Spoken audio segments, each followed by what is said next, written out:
surface of the land. Roots tread water, returning precious nutrients and minerals. These elements, when combined with sunlight, create the diverse living systems of our planet.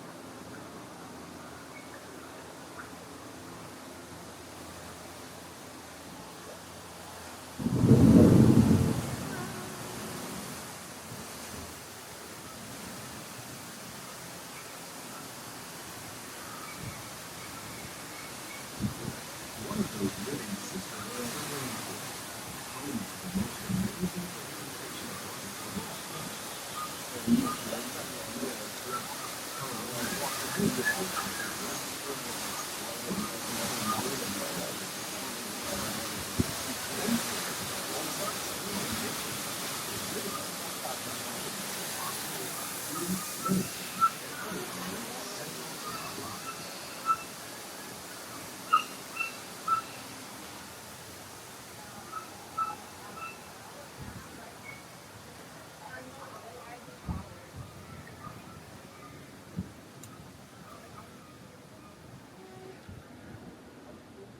In the desert, nature has created a very different, no less beautiful living system.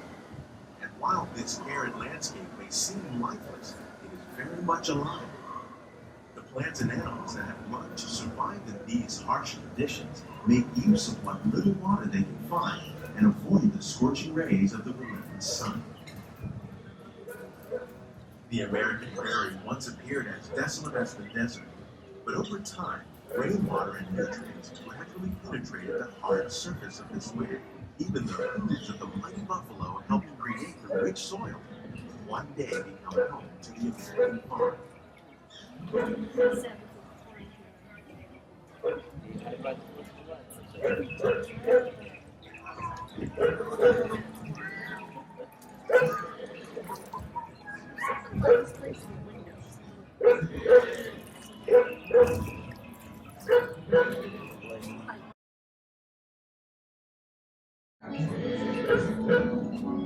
Of all the forces at work on the land, humans have had one of the most profound effects. The need to produce food for a growing world led to the enormous use and sometimes overuse of the land.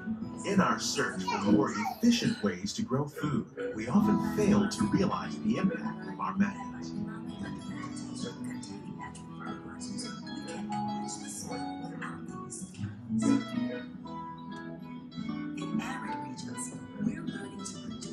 Today, we're learning to live with the land, discovering better ways to grow food that will assure both human and environmental well-being. That by mixing leaves and other living materials into our soil, we can make farmland more fertile without the need for chemicals.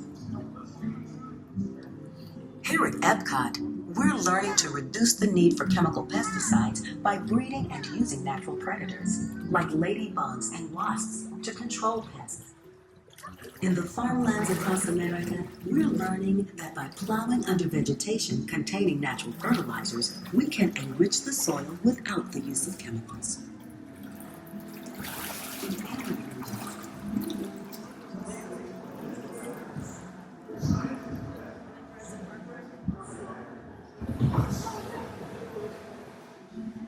How will we meet tomorrow's growing needs for food production, yet still respect the needs of the land? Some of the answers are being discovered just ahead. To help us maintain these carefully controlled ecosystems, and for your safety, please remain seated in your boat at all times.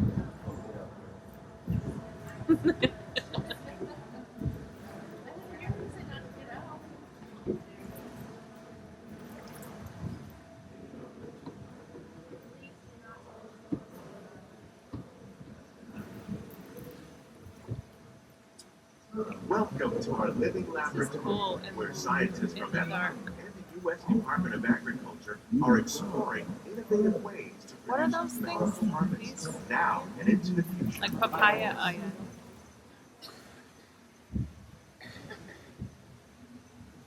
The tropics are home to the greatest diversity of plants on the planet. Many of these, like papaya, bananas, cacao, coffee, and rice, are well known around the world. These are just a few of the edible plants that that have been an important source of nutrition for people living in the tropics. Many are rich in vitamins and minerals, while others are well adapted to growing in less than ideal conditions. Some, like the water lily, thrive in wet, swampy areas and waterways. All parts of this plant, even the flower petals, are edible. The starchy root of the plant has long been used to make flour for baking.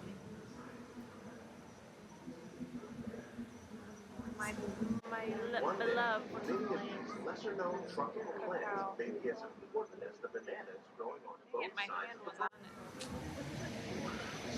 More than 28 million tons of bananas are eaten annually, making it the most popular fruit in the world.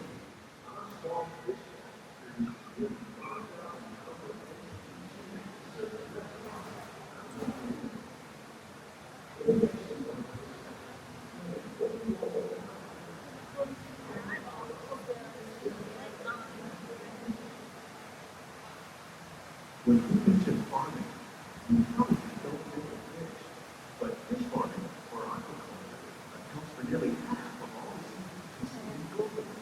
Plastics, bats, and catfish, like the ones you see here, are three of the more popular crops raised by fish farming. The sustainable system you see here recycles the water in the tanks. As a result, we're able to save millions of gallons each year. Our small fish farm produces nearly 5,000 pounds of fish each year to serve in restaurants around Walt Disney World. Innovations like this one can play an important role in our efforts to produce bountiful harvests and still protect natural resources.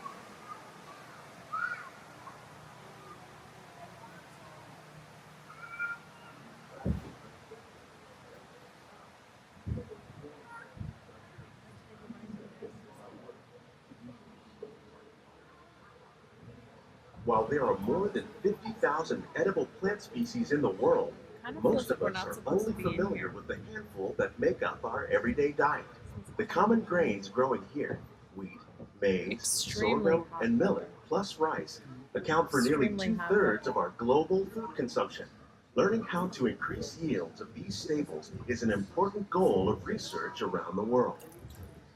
With it, we can produce over 27,000 heads of lettuce a year in this one small area. These plants are definitely on their way up. Innovative growing techniques like these increase yields while more efficiently using resources like water, fertilizer, and pesticides. Another innovation at work here is our integrated pest management program. By populating our greenhouses with beneficial insects that prey on harmful pests like aphids and flies, we are significantly reducing our reliance on conventional pesticides. We're growing these crops using our nutrient film system. This technique precisely controls and recycles water and nutrients. With it, we can produce over 27,000 heads of lettuce a year in this one small area.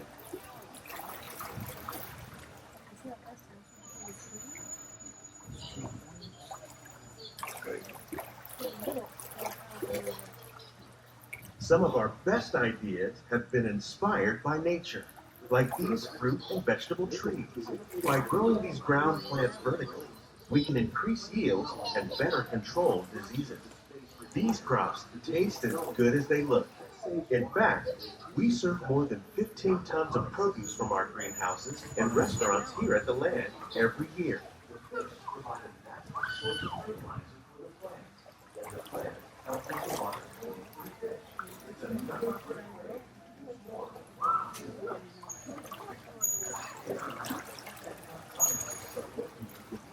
Department of Agriculture on a number of innovative projects. The goal of these efforts is the future of agriculture may include innovative ideas like this vertical growing system. Plants grown in this way use a fraction of the space required by traditional growing methods. That saves water and increases production. The aquaponics system on your left combines hydroponics with aquaculture. The fish provide a natural source of fertilizer for the plants, and the plants help keep the water clean for the fish. It's another great way to produce more while using less. In our lab, Epcot scientists are working with the forest department to develop a number of innovative projects. These efforts is